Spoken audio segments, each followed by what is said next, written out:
Hello, everybody. Welcome along to pre-match build-up here on the Rangers Rabble Podcast. I'm Martin. I'm your host, and I am joined by my watch-along buddy as well for this evening, Alex. Alex, how are you? I'm good, mate. I am absolutely dying. Like, I'm full of the cold as usual, and I'm absolutely sweating in this room. So it's going to be good for the next 2 and a bit hours of just stuck in this room. So we're off again. We're good. Just do what I do, but and just say that you're something wrong with your internet and go away for 5 minutes. That's Connor's job. That's not my job anymore. That's Connor. That's true. That's true. Right, I'm going to do something that I haven't done before we even get into discussions about tonight. We're going to play the manager's pre-match thoughts, and then we'll come back and we'll discuss the lineup. We'll put the lineup on the screen, and we'll discuss everything about the game. But firstly, it's only a minute and 50 seconds. Let's hear what the manager's got to say about tonight's game. Russell Champions League playoff round, a real buzz around Ibrox. Just how excited are you in the squad for this one? Yeah, very. There's been a real nice atmosphere at the training ground for a couple of days. Really love the energy of the players. If they can put on the pitch tonight how they've trained, we'll be really happy because it's been really alive, really high tempo. They've looked really hungry, really excited for the game. So they need to go and play with all of that tonight. Just on your team, obviously, Jaden Megama straight into the action. What can the fans expect of him? Well, he's a really good footballer, very quick, very calm head for a young man. We worked with him before, obviously, for a fair while at Southampton, and we just don't think it will faze him. So he needs to really step up to that. It'll be the first time in a game this big. But I don't think we would have brought him here if we didn't think he was up to it. So I'm excited for Jaden. I'm excited for a lot of the players on the pitch tonight. I can tell they're excited about it. So they need to really take that into the game and use that energy. Yeah, what qualities do you want to see from your side tonight? Composure, take the ball, want the ball, and then a relentless willingness to run, hunger, excitement at hunting the ball, excitement at running and making your opponent run with you. And I've said to the players, they need to really show all of that tonight. So we won't have a problem if they're willing to run and keep running and to take the ball as well. Yeah, we've saw the influence of the Ibrox crowd in these European nights so many times over the years, and they're going to play such a crucial part again, aren't they? Yeah, we felt it twice already this season. So we need to utilise that again. The fans have been amazing. And I'm convinced they will be tonight as well. So I think we need to give them a performance that starts with so much energy, so much tempo. And then I think we can create an atmosphere that makes it really difficult for Brugge tonight. Alex, would you like to show everybody what you were doing during Russell Martin's pre-match there? I don't know what you're talking about, mate. Well, he wants the team to do a lot of running, Alex. A lot of running.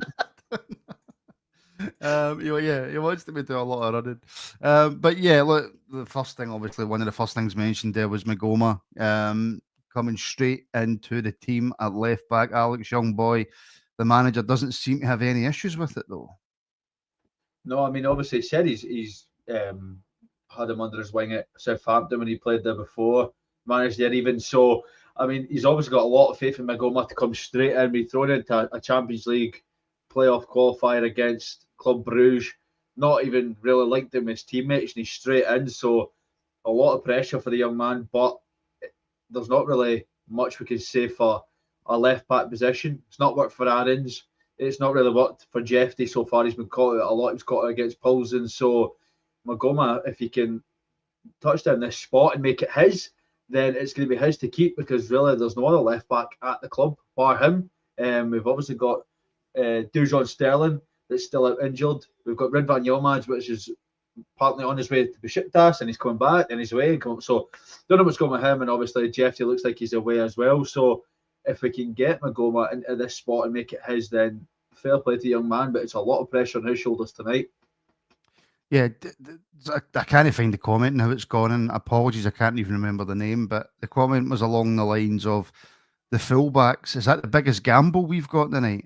Aarons hasn't, or Aarons or whatever, hasn't started the season well at all, whether that's been at left back or right back, Alex.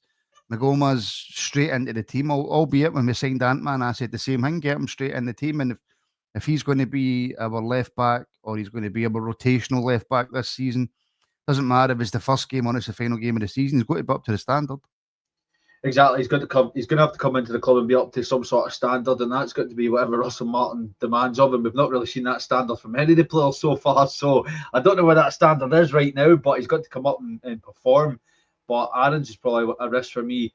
Might get slaughtered for saying it, but right now James Tavernier's still the best right back we've got in the club. He's not got the legs to go Big the call. That's a big statement, Alex. It's a big statement, but Max Aarons has not really done a lot to prove it just now. That he even deserves the starting spot, but obviously Tav's getting on in the age, and that's how he's in. And here we brought him in to show that he's got the quality. He's not done it, but I wouldn't be surprised if this is going to be the back line we're going to see for most of the season of Giga, Suter, Magoma, and Aarons. That probably would surprise me, but the way that our midfield likes to play, if we play with the inverted fullbacks, there's going to be a lot of space in this back line that Rothwell, Raskin, and Diamande are going to have to cover, because Magoma and Giga Magoma and Aarons go forward like we've seen they want to do, then there's going to be a lot of gaps for this Club Brugge side to expose. Well, the sad thing is I actually agree with Stuart Henderson here. Martin's not trained Magoma yet, so he might play well. He's not got in there yet. It's really a sad thing, but when you agree with comments like that, innit? Right, there's a reason why, Alex, we were never professional footballers, because we weren't good enough, right? There's a reason why we're not coaches or managers, because we've never put ourselves in that position, and we probably wouldn't be good enough anyway, right? Nah. So when we criticise, it's through a fan's eyes and through what we see, right? Not through what Martin sees every day at training, blah, blah, blah, blah, blah, right? The same for everybody in the comments, and the same for everybody who does any Rangers podcast, right? Unless you're an ex-player. I really disagree with the midfield tonight. I really do. Rothwell and Raskin, more than happy with. More than happy with in the middle of the park, right? Mohamed Diamande, though, and I know, and there's going to be people who argue in Europe, he's had some really good games. Europe might actually favour him a bit more than the Scottish League. I feel really, really bad for Lyle Cameron missing out. See, to be fair, as soon as I saw that lineup, that was the one player that I felt really bad for, and it was Lyle Cameron. He's actually looked one of our more creative players since he's come in, since he's actually been given the opportunities. He's looked like he's got himself in the position where he wants to get forward. He wants to link up play. He's not scared to have a shot. He'll come back. He'll do the dirty work. And I actually really feel bad for Lyle Cameron, because playing against Poulsen and playing against Panathinaikos, you're not really getting to show yourself. This is a Champions League qualifier, knockout tie. If we don't win this, we're into the Europa League. And I think this would have been a great platform to Lyle Cameron to go, I'm a Rangers player. This is what I can do, and actually show it. And I do feel really bad for the fact he's been left out. The one thing I will say, though, see, we look at that bench, Martin, there's some amount of quality on there to come off and actually make an impact. If we are maybe trailing at any point, you've obviously got the likes of Asgard, Cameron, you've got Iggerman, you've got Mikey Moore, you've got Finlay Curtis to come off the bench and actually do something. See, for the first time in a long time, we've actually got players there that I think can make an impact coming off the bench. Mm-hmm. For a long time, I've looked at our bench and gone, who can we turn to? Who can we actually turn to? There's so many players right now that I think, do you know what? We actually can get these players on. Yeah, and as Donald's saying, no one can say Cameron isn't a workhorse in training, because he absolutely is. CGM, I would have played Cameron or Asgard over Diamande. Maybe a bit early, maybe a wee bit too early, or maybe not, to jump on the Asgard train, as he's only played against Alloa. So saying whether he'd be good or bad is maybe slightly unfair on Dio. Yeah, I don't know, but maybe CGM's absolutely spot on. It's young Lyle Cameron missing it for me. Why has he then, Alex, in your view? Because again, if I was speaking to him before the game, and I know that was an RTV interview, right? Mm-hmm. But if I was speaking to him before the game, that would have been one of the first questions I had: is why Dio over Cameron or Dio over Asgard? I think Mohamed Diamande over most players is because of experience in Europe. I think that's probably the only reason that he's got in, because let's be honest, Diamande's not had the greatest start to the season. He's not looked the most comfortable in the position he's been playing in. He's been kind of put all over the pitch, and he's not looked the most comfortable. But last season, Diamande's best performances were in the Old Firm and they were in Europe. We can't get away from that. That's when his performances came in. So I think that's the only reason he's got in. But to take Lyle Cameron out after he's had such good performances, it does feel like a bit of a kick in the teeth for the boy, because no doubt he'll get in against St Mirren at weekend. Does that mean he then gets took out in the return leg against Bruges? I just feel like, as we're saying, that his peak is the league. You know, Lyle, your peak is the league. You can't go any further. You're not going to be good enough for this league. You're not going to be good enough for Europe, because that's what it feels like, or that's what it might feel like to Lyle Cameron, that we're saying you're good enough for the league, but you're not good enough, or you've not got the experience yet to be playing in the Champions League. Yeah, well, yeah. I mean, maybe that is, and who am I to second guess a manager who's managing the Premier League? But all we can really do is give our opinions. So, with that Rothwell, Raskin, Diamande midfield, then how's that going to set up tonight for you, Alex? What's your thoughts on it? Is Raskin going to be the one sitting deeper in the six with Rothwell and Diamande pushing forward, or is it because we're playing Bruges? Do you see two defensive midfielders in there? I wouldn't mind. I honestly would not mind seeing the two defensive midfielders of having Rothwell and Raskin sitting and allowing Diamande the freedom to go forward a bit more, because we've seen it this season. Raskin's not been the most comfortable going forward. He's kind of second guessed himself a lot. I always say he gets a nosebleed when he gets too high, because he goes up the pitch and he starts to panic almost that he won't have a shot. See if it's a set piece. One of our best players would take that set piece, because he'll get in and he'll get the header in. But I think having the two, especially with the team that we've got against Club Brugge, having those two sitting and allowing Diamande to do that, obviously when the tired legs kick in, then you can maybe see that's where Lyle Cameron comes on and shows his quality, or you get Asgard in there. But I do think we have to have the two sitting. We did it all last season. We had the two sitting, and we did it against teams that it didn't require it. See if we don't do it against Club Brugge, we're going to look like a bit egg in the face, because this is a game where we do need it. We need that two players that are just going to try and control it. Your job isn't going to be any fancy stuff, putting the hard tackles, hard graft, but get that ball away from the defence as quickly as you can. Yeah, sorry, I had to switch the game on there, and I couldn't hear you for Russell Martin talking to Neil McCann and John Champion, and I think he was actually probably answering a few of the questions that we just asked. I wish sometimes Rangers TV would just say to the manager, look, we're going to have to ask you some tricky questions, and you're going to have to answer them. I know it's a club channel, and they've got the guys behind the scenes have got to deal with Russell and the coach and stuff, but we're not really on here to talk about Rangers TV, Alex, but I just wish they would maybe sometimes just put a wee bit more of an effort in. No, I definitely think so. You know, that's what I'm asking the tough questions. We want the answers to the questions that they're never going to ask, and it takes the fan media to answer the questions. If we don't, then it's just, as you go, it's down to fan speculation. We can only guess. Whereas the questions that are asked, we actually get the answers that we want, rather than having to sit here and go, this is why, or this is why. If Martin just went, I'll tell you why. Here you go. All right, no more. Cheers. Yeah, I know. Ant-Man and Gassama, was that the two easiest picks Martin had tonight? I mean, to be fair, Mikey Miller didn't do a bad shout against Alloa. I know it's only Alloa, but he had a great game. But you can see that Gassama was fully rested, as well as Ant-Man. They're obviously rested with this game in mind, so they're probably going to be our wingers going forward with other boys coming in, you know, off the bench, or if there's an injury that happens. But they were probably the two easiest, bar Jack Butland and goal. The one that gets me is still got to be Danilo up top. He's got a lot to prove himself tonight going forward. Well, in fact, before we move on to Danilo, let's do a wee bit more on Ant-Man and Gassama. The last couple of weeks, the last couple of games, even, Alex, they haven't looked anywhere near the way that they looked when they first came into the team. I mean, Gassama got 4 goals in over the European qualifiers so far. Ant-Man in his first game tore apart Panathinaikos, absolutely tore them apart. Was it Pilsen? Was it the first leg against Pilsen? Sorry. Pilsen, aye. Yeah. First leg against Pilsen. Tore them apart. Absolutely tore them apart. In the last couple of games, they just look. I don't know if it's just that they're just trying to get used to the Scottish League a wee bit, Alex, or they're slowly getting their game changed. I don't know what it is, but we need to see the first leg against Pilsen, Gassama, and Ant-Man tonight.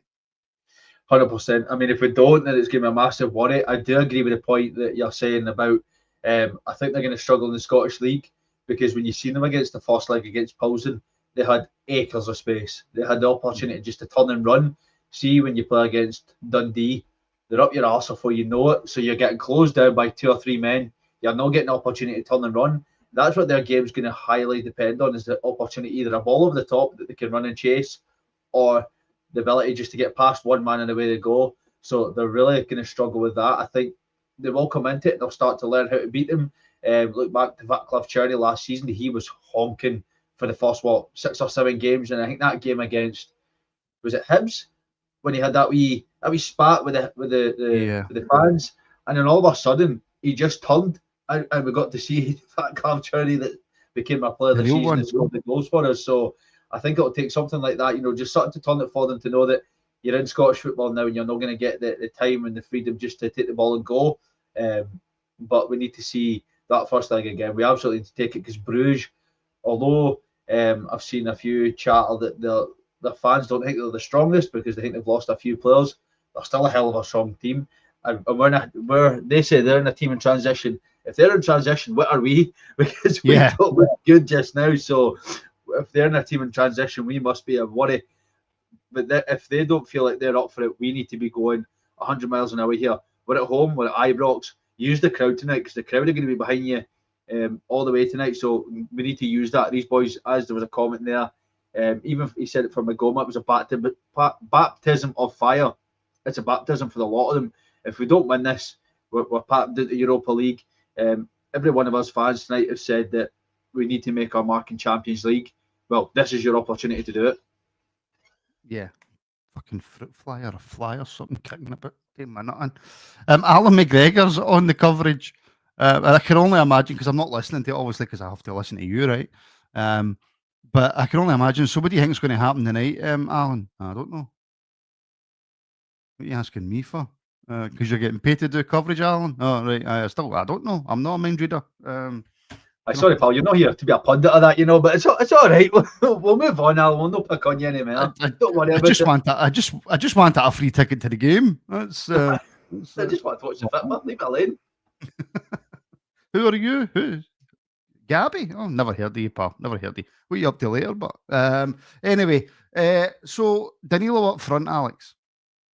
I have to agree with you, mate. I don't care if Igaman's only get 25 minutes in him, right? And again, this is just on Danilo's start to the season for me. We spoke about him in pre-season. He was scoring a few goals in pre-season, and you're thinking, all right, cool, yep, Danilo's looking good. No, he's just in the competitive games, Alex. He's not been there. He's not held the ball up well enough. He's not brought other players into play for me enough. He's not shown enough that would make me feel comfortable with him starting over Igaman, and I don't care how fit Igaman is.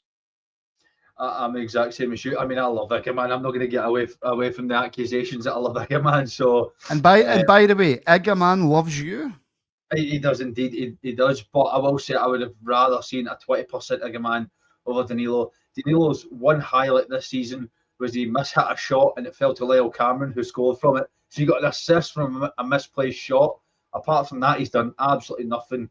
I know we all say that he had an atrocious game against Poulsen, but you at least get a hold-up play from Dessers. He at least shows what he can do with the ball. He holds it up. He tries to bring other players into the game. But Danilo doesn't do any of that. He just doesn't. He doesn't offer you anything. We've seen flashes when he's playing in the 10 role rather than the number 9. See, when he's the 10, he seems to be the creative genius that can link everything up. There was parts of last season when it was him and Igaman together. He was playing the 10, Igaman was up top, and they had this chemistry for 4 or 5 games where they were going toe-to-toe, they were getting goals, and then all of a sudden he got injured again, and we've seen none of it. So I don't think it's worked out for him, but I think there's also something in it as well, that he's got a $6 million price tag on his head, and I think he must feel that. Do you know that way? He must feel that I've got this price tag on my head. I need to live up to it. I'm not. How can I repay this? And I just think whatever the system is or what he's been asked to do isn't working, because he doesn't do the runs to get him behind. He doesn't track down the goalkeeper, like chase the goalkeeper down. He doesn't chase down defenders. He just stands static and says, "Give me the ball," and then panics. There was a few passes to get Gassama and Ant-Man on the way through, and they were just so poor. He was just passing them to the opposition, and I just think he's so off the mark that we say this a lot. We spoke about this in a few watch-alongs. Maybe it's time to give strikers a chance to get that game on. How many more games can we give Danilo before we say, right, enough is enough? We just can't play, you know? Yeah, Sorry, I was just taken aback by Jason's comment about why has Ashfield got my grand's cardigan on. And he's absolutely spot on, right? By the way, that's not fashion, Scotty boy. That's absolutely shockingly bad. What's with the one button? Has it even got a button, or is it just a bit of veil? I don't know what that is he's wearing. It's Oh no, covered it has with got a button. Look at the size of the button on it. One button. So, and by the way, I don't know what McGregor's style is either. I don't know if he's going for like a 2006 Phil Collins. Do you know what it looks like? It looks like they're in the pajamas. That's what it looks like. They've just. That's what it does look like. They're both like a squad in. They're like, oh, we need to go to the commentary. Sorry, boys, let's go out. Aye, I know, absolutely. By the way, look at us two fashionistas. Talking about sitting here with the best fashion on, right? There you go. That's all you need. I took you to a night out, a Rangers night out, and you didn't even iron your shirt. So anyway, let's move on. we can't really talk about anybody, right? Just quickly then, in terms of the game tonight, Alex, how do you think it's going to go? Let's not kid ourselves on, regardless of what some Club Brugge fans have come out and said about a couple of players maybe leaving.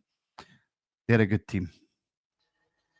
They're a very good team. Very good team. I mean, I watched the end of the game that got them through to this round, and they were 2-1 down, and all of a sudden, 10 minutes to go, 2 goals to get them through, and they made it look light work. This Club Brugge are no pushovers in the Belgium League. We've got to remember that they were in the last 16, and they only got put out against Aston Villa last season, so they are no mugs. They belong in the Champions League. They're just in a position like Rangers, where they have to qualify and have to go through the rounds. So I do not think that it's going to be an easy game. This isn't going to be a walk in the park. There's going to be times where we're going to have to dig in. And for the first time this season, Martin, we're going to have to play like a team. We've not seen that at all or consistently. We need to play like a team tonight. See if we don't, they're going to run all over the top of us, because they've got players everywhere that can hurt us. And if anybody loses any sort of confidence, the tie is going to be over before we even have to go over to Belgium. Aye, we need Suter to maybe not play any stupid passes out of defence, and we need Giga, if he wants to block a shot, not dive in front of it 5 minutes before the guy hits it. If we can get those two things for the two centre backs, I think we'll be all right. We need Giga not to be getting himself sent off. Aye, we need that as well. That would be very, very helpful. So it would. I can't believe London's trying to help us. But let's get to 100 likes, folks. If you don't mind, if you're enjoying the show and you want to see more and you want more, if I can do my sales pitch first, Alex, before you cut in, please. Right? If you like the show and you want more people to see it, then if you hit that like button, it spreads it out through the YouTube algorithm, and it really, really does help us out. What would you like to say, Alex? Because we have to go, because we've got a watch along to get on. I was going to say, is London on the sauce? He's saying I'm really nice. He's trying to be nice, so he's good to be on the sauce. But we've got another show to be doing. Nice. He's not nice. Don't let him kid you on. He's nice. The game is on Prime Video, by the way, for anybody. There's a few people in the comments asking. I don't know. Is it on Premier as well? I'm not sure. I just know that it's on. I think it might just be Prime, and if you're signed up to Amazon Prime, then you'll get the game. But that will do us, folks. That is the build-up. We're not doing predictions because they haven't worked for us yet, and I think it's something that we should really, really stop doing. For all channel members, if you want to become a channel member now, links are in the description. Patreon has launched a new live stream thing. So all your morning rabbles and all your watch-alongs will also be live streamed on Patreon as well, which will be live on in just under 5 minutes' time. So, Alex, my friend, thank you, and I'll see you in 5. Cheers, mate. That was your most technical end up to the show, a live premiere thing. That was your biggest laugh, but we will be back in about 5 minutes or so for the live watch-along, Martin and myself. But a Patreon live watch thing. Yes, I am not a technical genius, folks. I am not a technical genius. Go and enjoy the game, everybody. And we'll see you right after full time, right here on public YouTube for full match reaction.